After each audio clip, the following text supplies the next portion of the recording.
Hey, hello again, or maybe for the first time, but in either case, I am glad you're here. This is TJ Murphy, and welcome to another episode of Adventurous Entrepreneurs.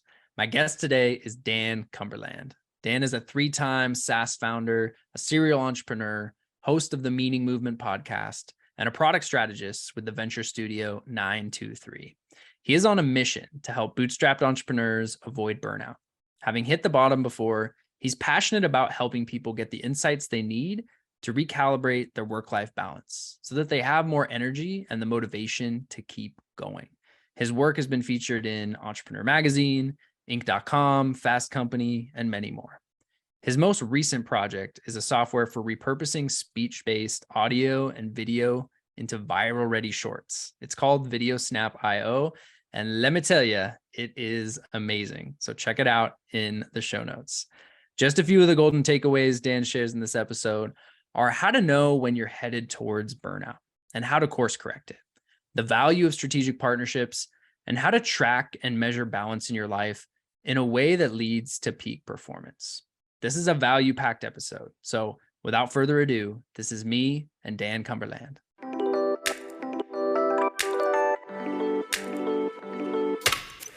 Welcome to the Adventurous Entrepreneurs podcast. I'm your host, TJ Murphy. Since quitting my corporate 9-to-5 and starting a business while backpacking through Asia back in early 2017, I've had the privilege of learning from some incredibly adventurous entrepreneurs. Through these conversations and my own journey, I've learned that much like in life, entrepreneurship is an adventure. On this podcast, I explore the journeys of top-performing leaders in their fields. These wide-ranging conversations include tactical business advice, how I built this insights, lessons in leadership, life hacks, travel stories, favorite hobbies, and insights into living a purposeful and joy-filled life. Adventures await us, so let's dive in.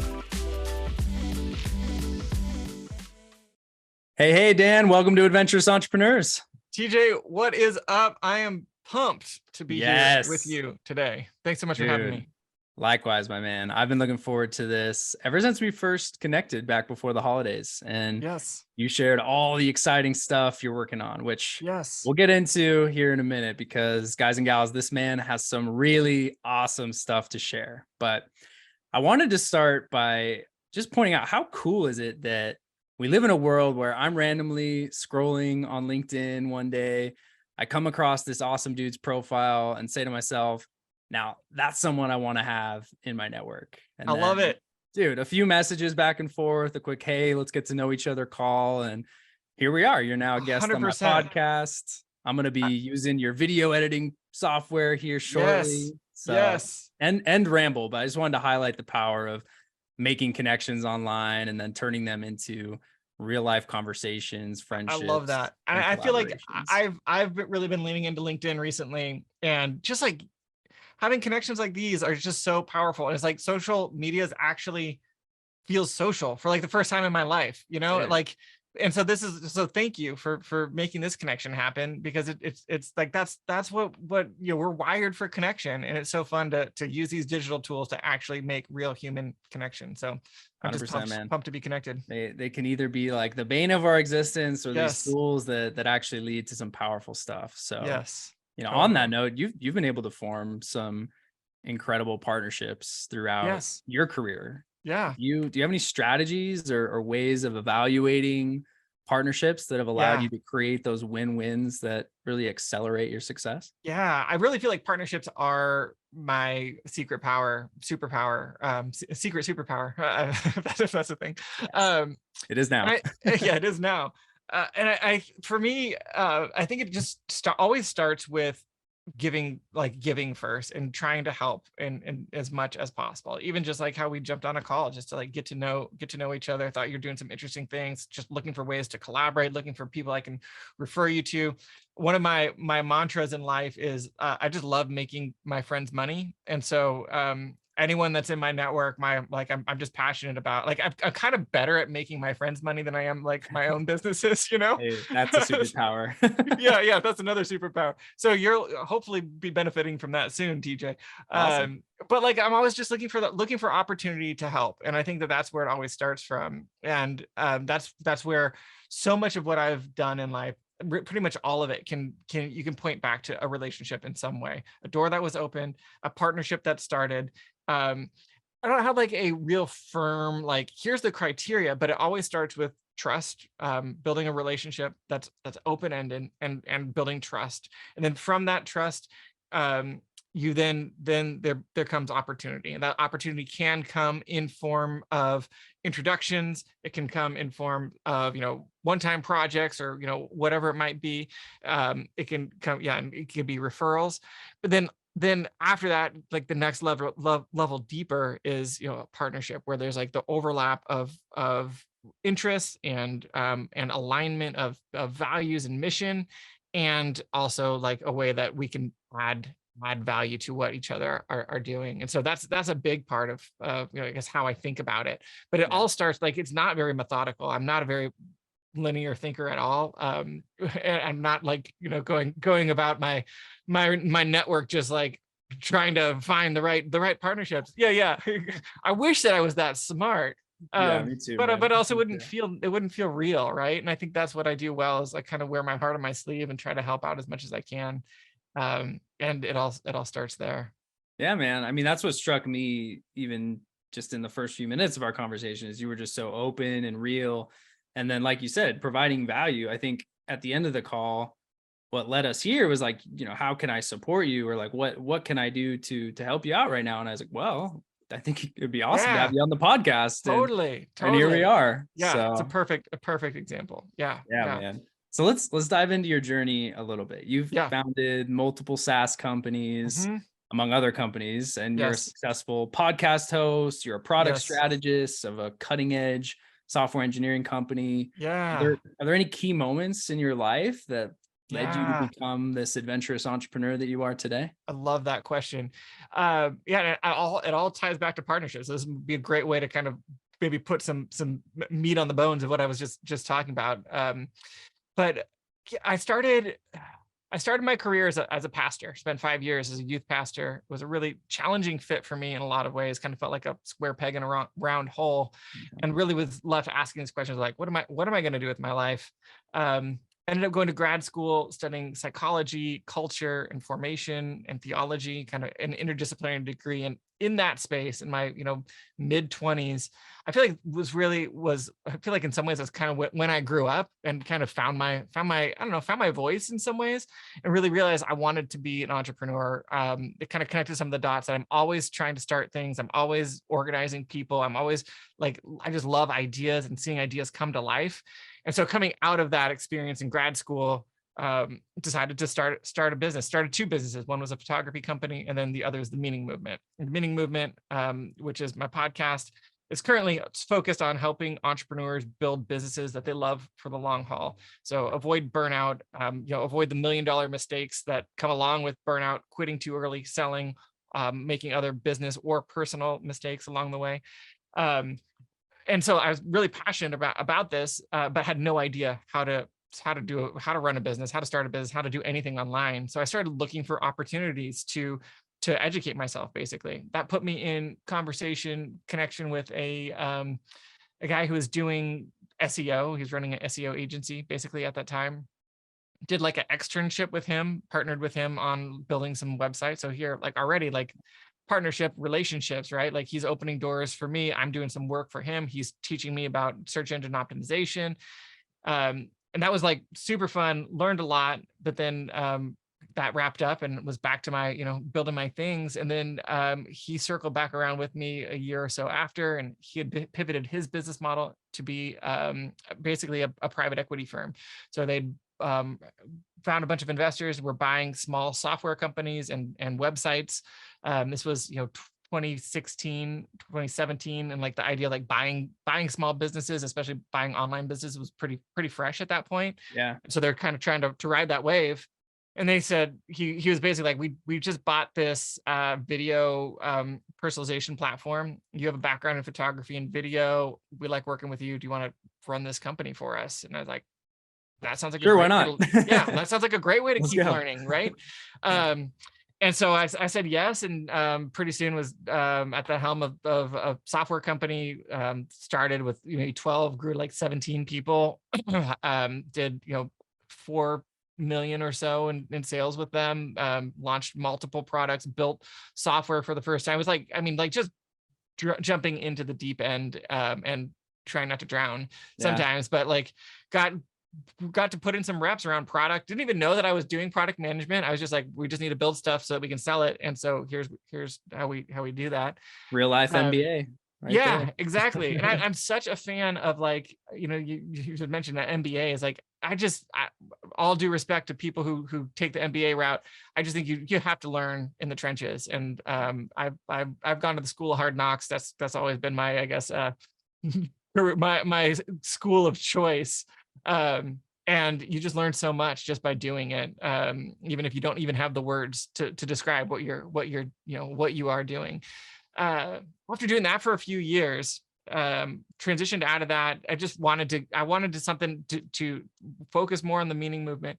Also wanted more ownership, not just building someone else's thing. I'd committed to doing 2 years with them, stayed on for 3 years, and it was just time. So a friend that I met at that company, he was a sales guy. He and I partnered up and started a sales agency for software company. So again, a partnership is like emerging out of thin air, right?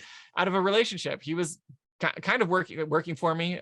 We were collaborating on all the sales efforts. And so we had a really strong history of collaboration. So started doing that for some small software companies, but then quickly decided that we should just launch our own software since we had the background of building software. And so then the question though is, neither of us were technical. I'm not a developer. I know enough code to like break stuff and maybe sometimes fix it,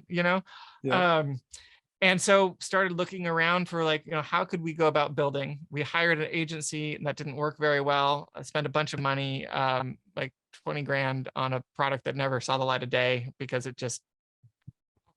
you have to iterate. You build the product, then you get it in front of users, and then that's inevitably just not break quite it, right. build it better, break it, build it better. And then that's just really expensive. And we were bootstrapped and like didn't have a lot of income coming in from on the agency side. So we're like, we just need a different model. And around that time, one of our former clients had just decided to leave her company. She was running a software company and she was a developer. And she was like, I like what you guys are doing. I don't even remember. I think we approached her to say, how can we find a developer to do this with us? And she's like, that's me. It was a wild kind of mind-bending conversation because I was like, I did not start this conversation thinking I would be, trying to poach her or get her to join the dark side, if you will. But then we started doing that. And so we launched a software with her, Trust Scout. The idea is that we were going to pump out a few softwares a year and see what sticks and then kind of focus on those. But it just turned out to be just harder to build. It takes longer than you want it to. Trust Scout did great. But then she decided to move on to another project. She wanted to get into the crypto space, kind of her passion. So she left on great terms. We're still friends. She's incredible. But kind of along the way, had met another friend who was running an agency, met through a Facebook group. We were talking about social earlier. Oh yeah. And started building VideoSnap on basically in parallel. So we were going to be building Trust Scout with her, and then we're going to be building this other one with this other team. But all that to say, 923 is the company that we built VideoSnap with. Where it all started with just open-ended calls. I'd catch up with Andrew, the CEO, once a month and just like add value where I could, help him with sales strategy with some of his projects. He would do the same with how we're building stuff. He had gotten some calls with Heather, our business partner with Trust Scout, to help her with some development questions and ideas and things like that. So it's very collaborative, very open-ended. And then it just came to the point where like we had this need and we're like, hey, is there alignment here? And it just turned out that there was. And so we started building VideoSnap with them. I'm almost to the end. I'm almost to present day. But should I take a breather? Take a breather because quick side note, VideoSnap, guys, we're going to drop it in the show notes. It is amazing. I was really busy over the holidays. Had planned to use it, but didn't before this call. So that's my bad. I wanted to be able to like give a real life testimonial, but it's literally one of my open tabs. And I'm like, love it. I've got all these ideas for content. Yeah, we can dig into what it does and why we built it and everything. It is so cool. Yeah, so that was built with 923. So we built that software, and then kind of my life kind of hit a wall in the beginning of 2022. So Heather, my friend and developer, our partner there, she decided to step down around the same time. Our accountant, who's battling cancer, he passed away.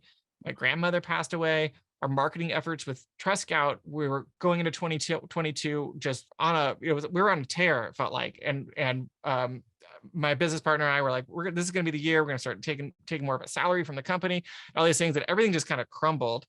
And all of it kind of at the same moment, and just had this kind of, I don't know, this realization of like, what am I doing with my life? Is this really what I want to be doing? I feel like we have these moments when we just have had our heads down, working so much and just grinding to make stuff happen. And then you kind of have these wake up calls. You like look up and you're like, where am I? And how did I get here? Yeah. I kind of had one of those moments earlier this year, and it took a friend, he was responding to some of the stuff I was talking about on the podcast, and he reached out and was like, hey, I think you might be burnt out, and you maybe should like do some thinking about what that means. And like through that, just this, so many things emerged. One is a recommitment to the meaning movement and growing the meaning movement. Secondly is like realization that like I kind of need to find a little bit more income, because Trescout wasn't taking me where I wanted it to go as fast as I wanted it to go. And also just this passion to help entrepreneurs, like kind of reignite that passion to help entrepreneurs like course correct our entrepreneurial journey so we don't burn out. So tons of thoughts about burnout, but just to kind of complete the cycle. Back to burnout. For sure. Yeah.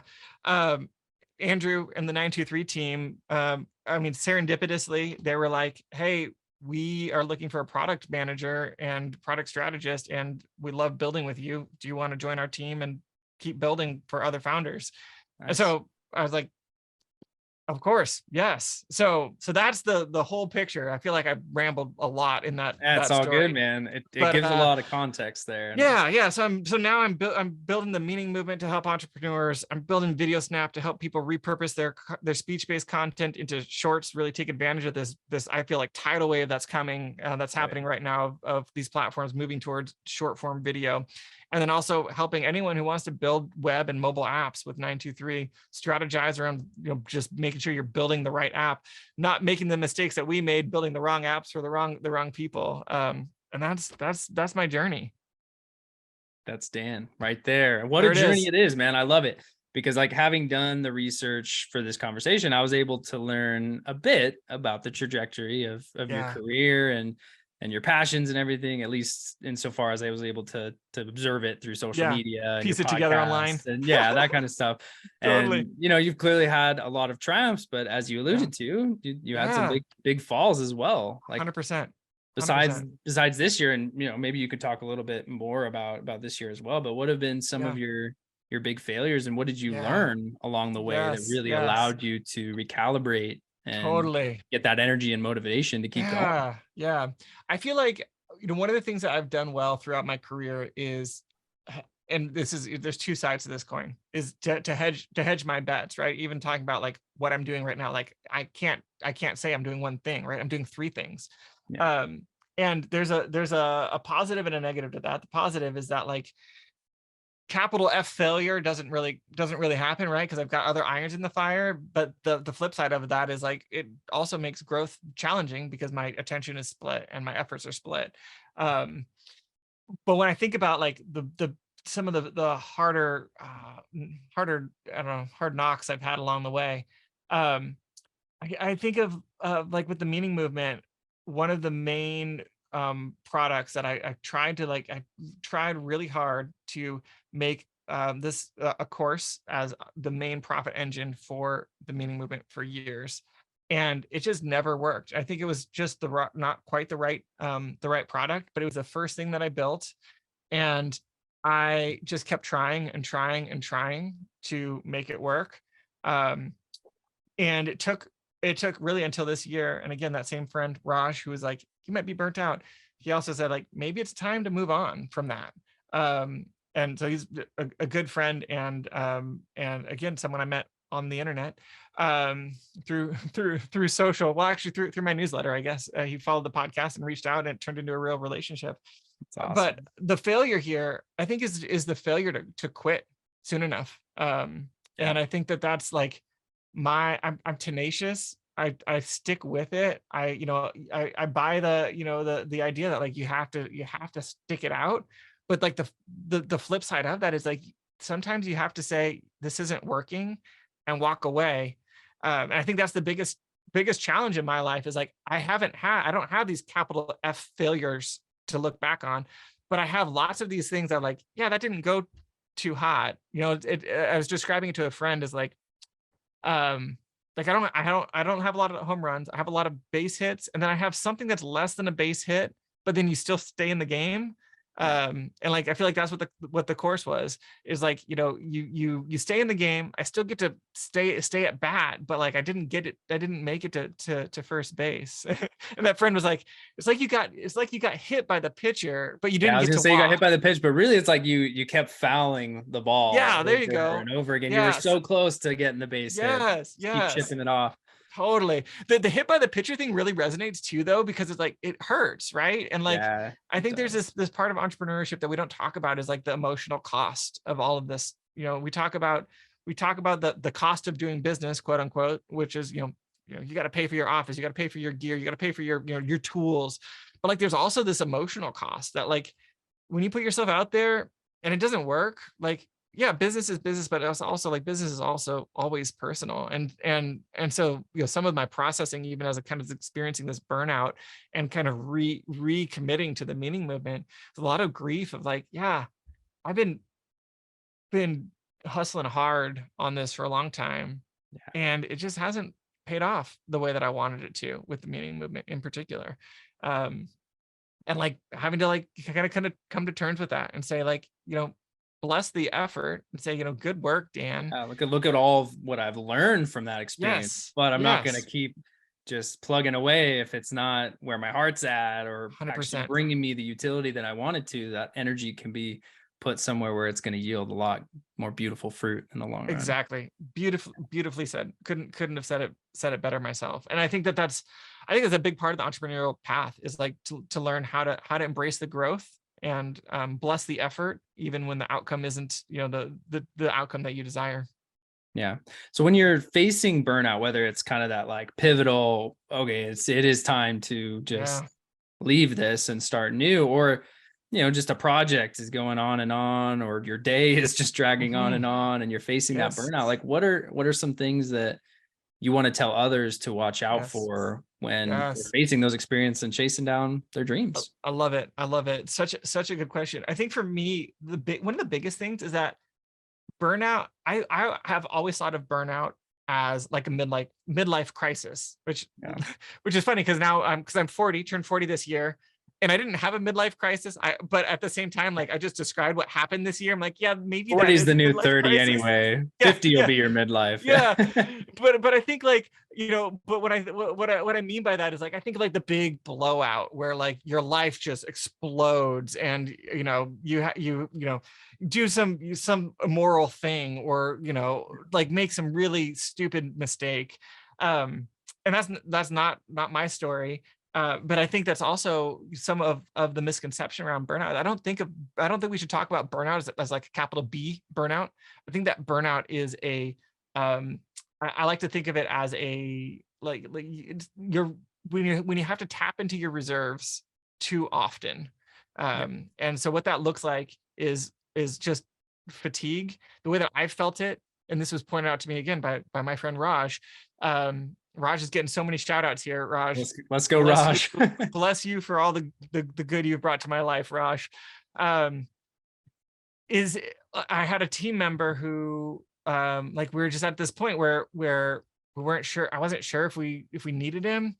I don't want to give too many details about him, just No, in case he ever listens to this.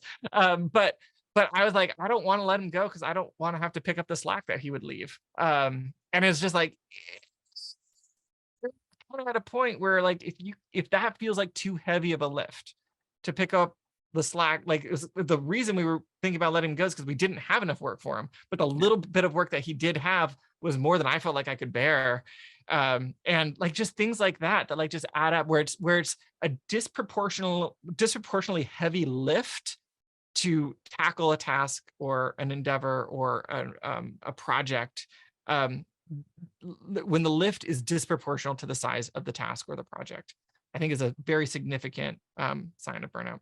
Another question I think is essential is, if you had to live your last 90 days on repeat, how happy would you be?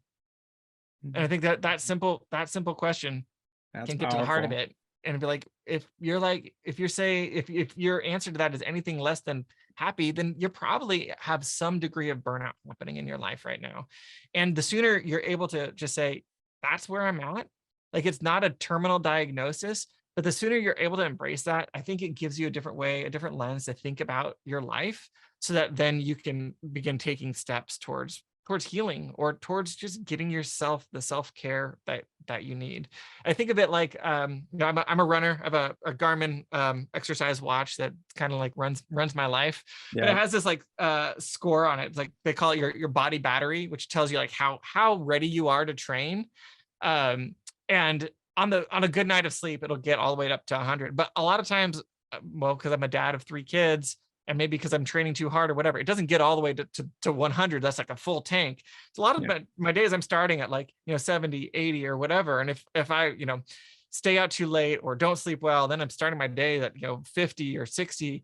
And I think of that like is very similar to like, to a great analogy for how we think about, how I think about burnout. It's like, you have these reserves, and the more you tap into them, the more you need to spend some time recharging so that you can get all the way back up to 100. And so instead of it being like this, you are burnout, capital B, you are a total crisp, burnt to a crisp, it's more like the slow drag, the slow drain that Totally. will wear on you over time. Yeah, man. I know.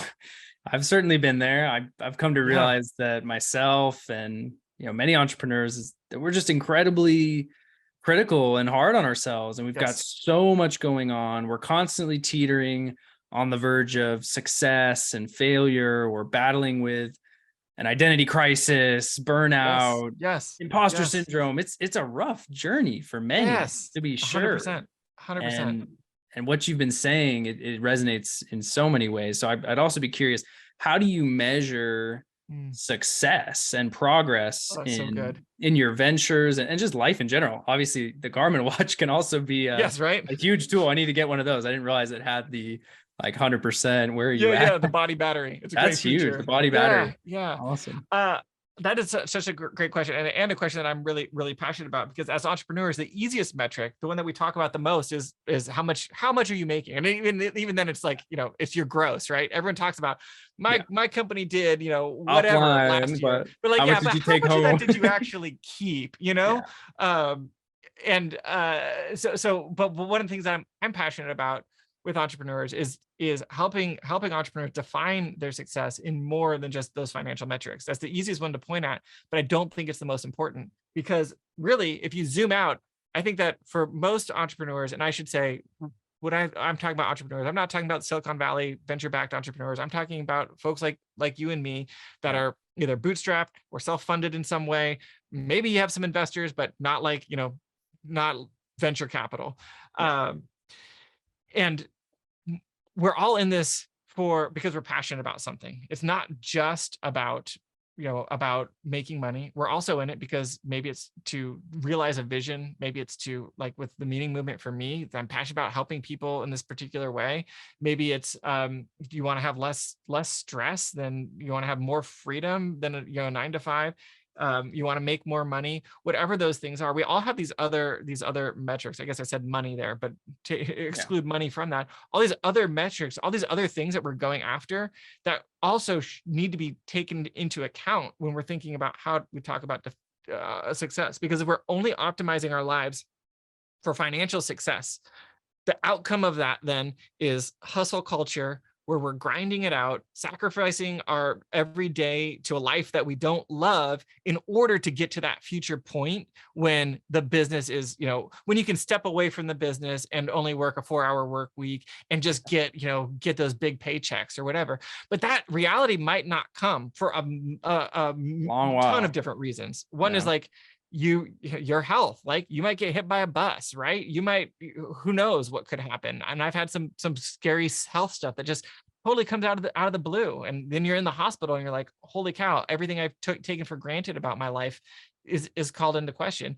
It might not come because of a business failure. It might not come because of the economy. Like there's so many things. And so we can't just chase that end goal. We have to define success in multiple ways so that in the present we can enjoy the process. And like we've been talking about, like the journey of becoming the next version of ourselves to grow our business, and those identity pieces, like you mentioned, that are such a part of this process. And so there are many ways that I think about it, but one of the ways that I think is really essential is to inventory your life. And you can do this with an annual review is a process that I invite people to. I have an episode on my podcast just at the end of 2022 that I posted. It walks through my process of doing an annual review.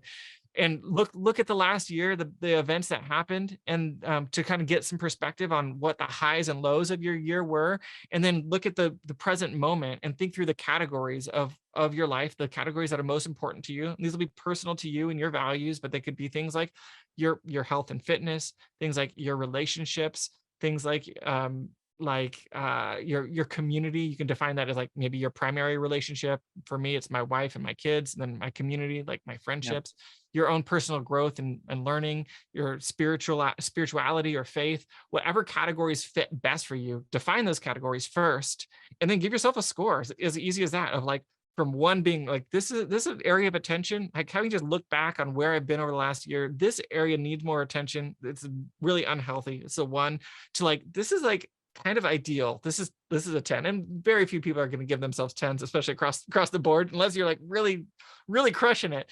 Yeah.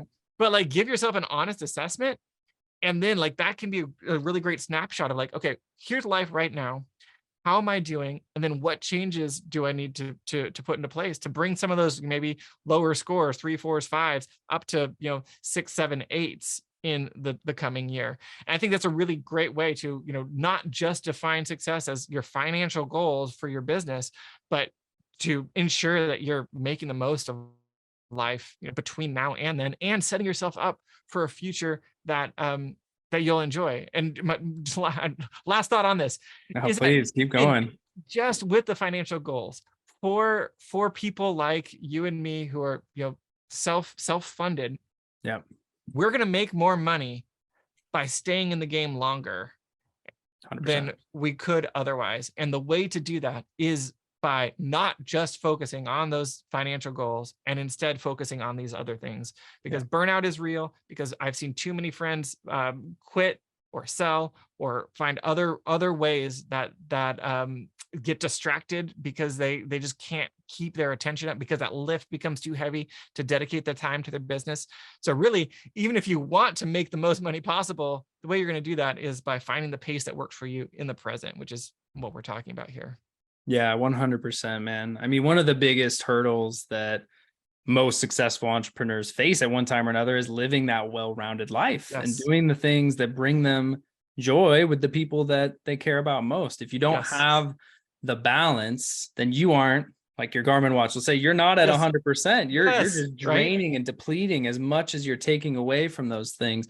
100%. Your focus and ability to show up and ultimately earn more money, which of course we all want to do at the end of the day. Yeah, it's going to be a struggle, man. Yes. And so that all resonates. We're definitely going to link to the podcast episode. Like, I want to give people I want to give people the Garmin watch of like their whole life, right? Like to give them their battery, right, for every area, so that you could in real time. I mean, it would be amazing. That's a product we need to create. yeah, and you can do that through these self-assessments. And I think that's the best way to do that.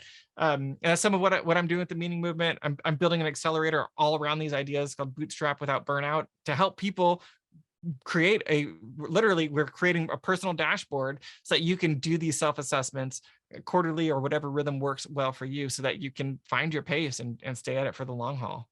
Amazing, man. I'm looking forward to checking that out. So kind of moving on to that piece, at least for me anyway, living a well-blended, well-rounded life, having that balance, adventure is a big part of that. And you're an active guy. You like to run. You live here in the beautiful Pacific Northwest. Yeah.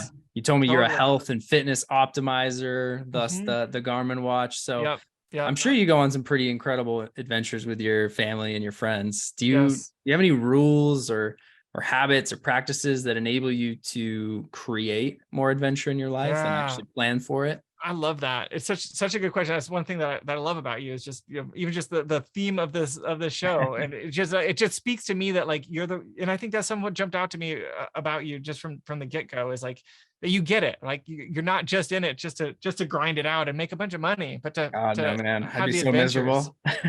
Yeah, to have the adventures, and I think even just your choice of where you live and Yeah. beautiful Bend is incredible. Um, Thanks, man. but Appreciate yeah, as far as the things that I do, practices along the way. I mean, I think it starts with health, like we've talked about. I that. run a lot. That's up I do here. calisthenics, body weight fitness stuff. I also do intermittent fasting, and so I kind of geek out on all like the health optimization stuff. I'm right there with you, man. Yeah, it is. It's, I mean, it's so great that you're doing you're in it at your age. Like you're just setting yourself up for success, which is awesome. But then with my family, we'd love to take adventures, explore, we go on hikes as often as we can. But then we also take, bigger adventures. So we've been, as a family, so I have 3 kids, 7, 4, and 2 at the time of this recording. We've been to Mexico a couple times. We're about to go to Colombia for 5 weeks. And so we have a lot of kind of guidelines we've kind of picked up along the way as far as what makes for a good adventure for us. I don't know how, I mean, it's like kind of parent stuff. Yeah, Like for we sure. gotta have a community to plug into. That's a big one, especially for our kids. When I go on these trips, I still work. And so, especially for my wife, she's the primary caretaker, while we're traveling, especially to have like other people that she can be with, other kids for our kids to play with, so we're not like alone and isolated. We always go somewhere where there's where there's water, beaches, pools, whatever it is. And for us living in Seattle, we don't get to see the sun that much You in got the to get out winter. of the rain. Yeah, Yeah. yeah. So we want to get out of the rain and get to some sunshine. So those are some of the measures that we put into place as often as we can. We'll take a trip to try to find some sun, find some water. And my kids I just love like it. they'll play in the water like all day, every day. It's like they never get tired of it. So Do those are you just do like you high level things. typically plan those trips out like well in advance? Do you and your wife sit down at the beginning of the year and kind of like, oh, here's where we want to go this year and map it Yeah. out, or is it more spontaneous? We definitely plan them out because it's a lift to Yeah, get I five can five imagine. people anywhere. But I mean, both like it's expensive to buy that many tickets. I was super sad when our youngest is 2, so we have to pay for Yeah. her seat now. I mean, she's big, so I wouldn't want her on my lap the whole time anyways, but Yeah. but it makes it more expensive. So we plan out from that standpoint. And then also just from like the standpoint of like finding the right place. It takes a bit of work to find the right place to plug the family in. But it usually kind of just, it's like this kind of, we kind of get this itch like, I think we need to go somewhere. Where could we go? What could that look like? And even this last year we were thinking of going somewhere in the fall, but then we ended up kicking that back to February now. Just simply because like it just didn't work out timing wise, tickets and all that kind of stuff. Yeah. So we're at least a few months out, never really more than a year out. But we try to line up some good adventures, every year. Love it, man. Yeah. So, clearly part of our focus in this podcast is looking at entrepreneurship through the lens of being an adventure. And Yes. in every great adventure story, there's a guide or mentor, someone who Mhm. leads the hero down the path to Yes. ultimately reaching their goal. Do I love that. you have any mentors or influential people that come to Mm. mind from your life that have Yeah. really helped shape you to Yeah. who you That's are today? a really great question. There's a lot of people that I could name. I have, I have a lot of thoughts about mentor, the capital M mentor. I guess Yeah. into capital words today. Capital words for sure. Yeah. I think that sometimes we can get tripped up. At least this is speaking from my own story. I'll just talk about for myself. For a long time in my life, I got tripped up feeling like I don't have a mentor and feeling frustrated that I can't find a mentor, capital M mentor. Dude, you and me And then both. I realized kind of out of the blue that's like I'm actually kind of surrounded by mentors. I just don't call them that. So that's one thing I just want to invite people to, is kind of to expand your definition. If you're kind of a limited definition of that in my own mind, the mentors in my life usually aren't people that they don't know that they're actually mentoring me. But they are people that I've like, one is a guy that I met through some of the software companies that we talked about. He owns a couple of software companies. I've done some work for him. And now we're more collaborators, more peers, but still, like, I look up to him a lot. He's a few years down the road from me, and also a lot more experience business wise than I have. And so, from a business standpoint, he's one person.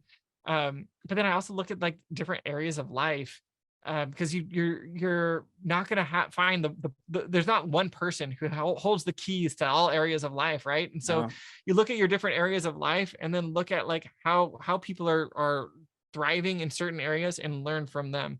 Other people that jump to mind, like my landlord, before I bought our home, we bought our home 7 or 8 years ago, was renting from a guy who he had kind of a few different properties. It was just super inspiring to me to get into real estate and start getting some rentals, building a portfolio, just seeing how he did it for his family. And he's a friend. I'll send him a Christmas card. He's not super close, but he was like someone who, like, at one point in my life was like a really strong mentor. Imprint. Yeah, made an imprint. So there's a lot of folks like that. I don't have, like, that many people I can really point back to and say, yeah, for so many years I've been mentored by this or that person. Totally. And then I think the other group that I would mention is just, like, podcasts, but especially authors. Like, I read a ton. Yeah. I'm an avid reader. When I'm out on my runs, I'm almost always listening to an audiobook, and then also podcasts.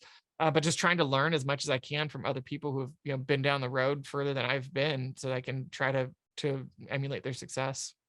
Yeah, man, you took the words out of my mouth. That's what I was going to say. When you said mentor with a capital M, it's like, it doesn't have to be that formal mentor-mentee situation. Like, podcasts for me are huge. I've learned so much from listening to some great podcasters like Tim Ferriss and others out there, reading books. Like, you can learn so much about business from reading books. And 100%. They don't have to be people that are physically in your life communicating with. It could be somebody you follow on social media that just changes the game for you. So and if they are in your life, they don't even have to know that they're your mentor, right? Like, I think totally. How would you feel, like, if someone that you don't even know, like, walked up to you like, hey, would you mentor me? It's like, what is it? A lot of pressure, first and foremost. Yeah, it's a lot of pressure. It's kind of weird, and it's I don't know.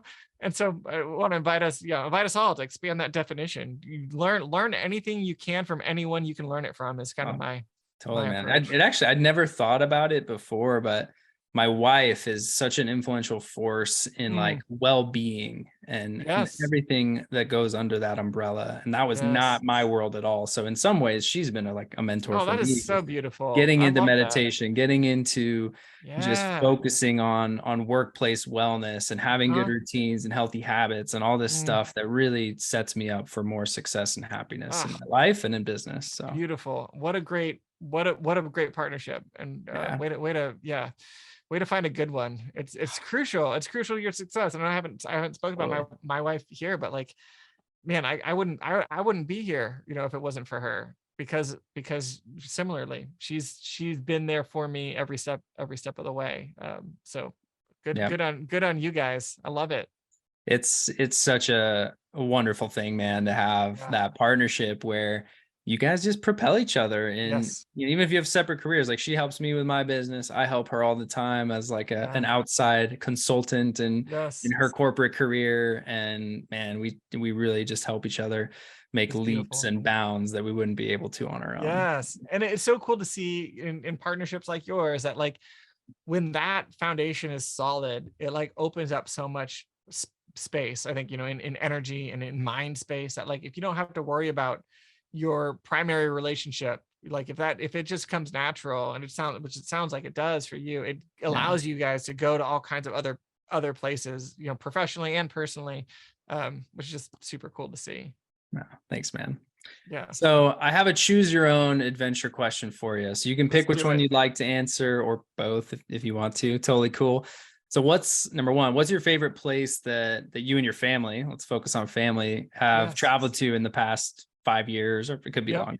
Yep. Or what is like just a recent adventure you guys went on? And in either case, what was it like? What made it so memorable? What was a favorite meal or drink you had? And did you learn anything from the experience? I love it. I love it. The one that just reminded, our most recent one, we spent a couple weeks in San Francisco, Oh, which nice. was, In the Bay. it's like probably one of our less adventurous trips, because And sometimes going into the city is quite the adventure, I will say. it felt like we're very city Yeah. when we were there. It's just so different than I'm in Seattle proper, but it's like very suburban where I live, and it was just so fun to like get a vibe, like it's the city vibe. And it's just, I felt like such a fun, very family friendly city. We from like going to like stopping into bakeries and getting some treats for the kids and ice cream shops or whatever, but like, so many great memories from the whole experience. Right in Golden Gate Park, there's a carousel that's like this really old carousel that's beautiful and fun, and like feels a little bit janky, like it's kind of, because it's old, so old. It is old, yeah. And the kids loved that.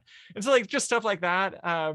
One evening, as far as like the most memorable moments, one evening we met up with a friend who he's an avid traveler himself, and I think he and I share an affinity for just like new experiences. And we went to Chinatown, and just like we just walked and like stopped in a couple different places just to get some dim sum and a few different other, just like whatever. And it's just like so fun to just experience the sights and sounds and tastes of a new place. Chinatown in San Francisco, was really that. It was like kind of magical. We got some amazing dim sum. Then we like walked around the corner, and there was a fortune cookie factory, no joke, that was like, they had like, the doors were open, but they had like a fence down, like a gate down, and we were just like watching these people in there like doing something. I think they were just folding the cookies, but they were kind of further back. Yeah. And then this lady like saw us, and then she walked over to us, grabbed a pan, and then like didn't even say a word, but just like held up to like the gate. And it's like like a security gate with like big openings. And I held it up to us, and like had like some broken cookies on it. And so then we got to like sample the fresh fortune cookies. Yeah. Wow. And then like literally down the block, there were these teenagers that were like training for like a dragon dance, like with like the dragon head thing. And it was in July. And so I don't know if they were like going to do something around 4th of July, and I'm not sure, I'm not close to the Chinese, calendar and what their cultural celebrations are. Maybe there was something coming up. But we like watched them like beating this drum, like they were like practicing, a couple of them practicing a drum, another one with like the big lions, and this is in like an alley. Yeah. And then we like go around the corner, and like we part ways with our friends, and then get in the car, and then right as we start driving off, like somebody starts shooting off all these fireworks right in the street. Gosh. It was just like, it just felt so like, it just literally felt magical. Like you couldn't line up, like you couldn't orchestrate all of that within a couple hours. It was just fantastic.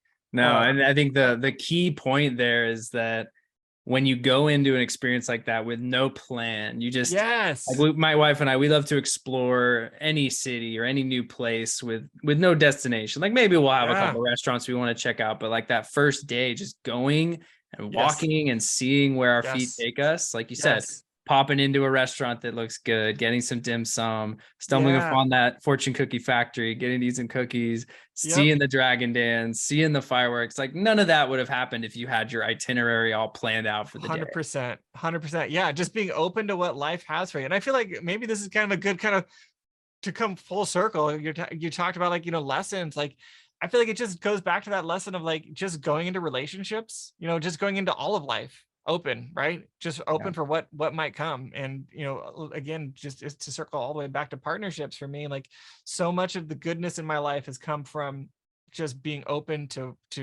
whatever might come from a conversation, whatever might come from a connection, and just exploring and seeing what's there. And so whether it's travel in Chinatown or jumping on a call with TJ Murphy, good things can come from it. Totally, man. Got to be open. There's been so many times where someone has reached out to me cold on LinkedIn or whatever, and I was like, oh man, I'm busy, but I took the call. It was great, and it turned into something magical. And you just got to be open at the end of it. I love it. All right, man. Well, as we wrap up, like what ask, challenge, or parting advice do you have for anybody listening? I love it. Well, first, just like if you're listening to this, you're in the right place, because just, I love what you're doing with this show, TJ. And I know that you're both your mindset that you bring to this and the guests that you're bringing on are, I feel honored to be a part of it. So the first call to action for listeners is make sure you're subscribed to TJ's show, because this is the good stuff. But as far as what I'm doing, I have the podcast, my podcast, The Meaning Movement. Wherever you listen to podcasts, you can find that for entrepreneurs to course correct all the things we talked about here today. I have a burnout assessment that kind of is trying to get at this kind of score, this the body battery score of burnout, which you can get at themeaningmovement.com/start is the URL for that. And so you can go through it. It'll give you a score from 1 to 100, 100 being like, it should probably flip-flop it, but it'll give you a score and it'll tell you, it's in beta right now. I'll have it fixed up by the time this goes live. It'll give you a score based on like how burnt out you are, how many symptoms of burnout you're feeling at the moment. And then after that, I'd love to jump on a call with anyone who wants to explore further, have one of these open-ended conversations, and especially help if I can help you course correct in your entrepreneurial path, that'd be super meaningful for me. And so on the page after you take that assessment, you'll find that. And then we didn't dig deep into Video Snap, but if you're making speech-based content and want to leverage the power of video shorts, that's what Video Snap is all about. Just find that at videosnap.io. And then finally, I'll leave it at this. If anyone wants to build apps, I'm building apps with 923 and would love to help. So find me wherever you just search for my name, you'll find me. Yeah, we'll drop the links to all the socials and everything we talked about in the show notes. And yeah, guys, Video Snap. Can't say like four steps in like a minute. You can have this amazing short from your podcast, whatever it is, with like actual video footage pulled in, captions, the whole 9 yards, man. It's super sick. So I'm excited to use it, man. Love it. I just look forward to following your journey, Dan. Something tells me you're just getting started. So I think 2023 is going to be a really big year. I'm super pumped. Just so many good things. It feels like things are really kind of starting to come together in a really beautiful way. So yeah, really excited for what's ahead. And I'm likewise just really excited to be connected with you and see where this, where this podcast, where your career, where your business goes, all of it. So really good things ahead of us. I really appreciate that, man. And thank you for coming on the show and sharing so much value with people. Thanks so much for having me. Been a great conversation, man. To all of our Adventurous listeners, thank you for tuning in to today's episode. Please be sure to subscribe, download, and share this on social media or with someone you know will get some value from it. Leaving a review goes a long way in helping people find the show, and I personally appreciate reading them when they come in. So please go drop one if you have the time. We'll see you all next week. And remember, whether we're talking about business or the things that bring us joy outside of work, life is meant for exploring. So go out there and live it one adventure at a time.